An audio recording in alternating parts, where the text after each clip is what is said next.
ఈరోజు మా అధినాయకుడైనటువంటి శ్రీ నారా చంద్రబాబు నాయుడు గారి జన్మదిన సందర్భంగా మొట్టమొదటిసారి ఈ తూర్పుగోదావరి జిల్లాలో ఆయన అభిమానుల మధ్యన రామకృష్ణారెడ్డి గారు, మూలారెడ్డి గారి అభిమానుల మధ్యన రామవరం గ్రామంలో జరుపుకోవడం జరిగింది.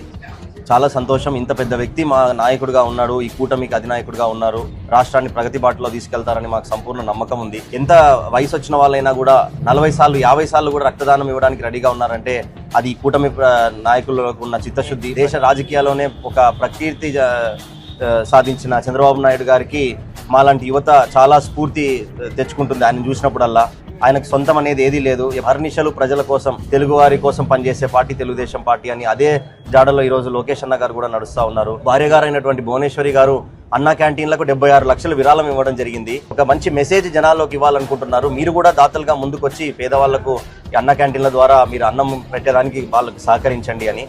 ఆయన ఎంత వయసు వచ్చినా కూడా ఒక ఎవర్ రెడీ యంగ్స్టర్ గా 18 గంటలు పనిచేస్తా ఉన్నారు 76 ఏళ్ల వయసులో కూడా. ఇది చూసి అర్థమవుతా ఉంది రేపు మనకి ఎంత మంచి ముఖ్యమంత్రి మనం ఉన్నామో, మన ఇంకా రాబోయే రోజుల్లో ఇంకా ఎంత అగ్రగామిగా ఆంధ్ర రాష్ట్రం నిలబడబోతుంది. Thank you.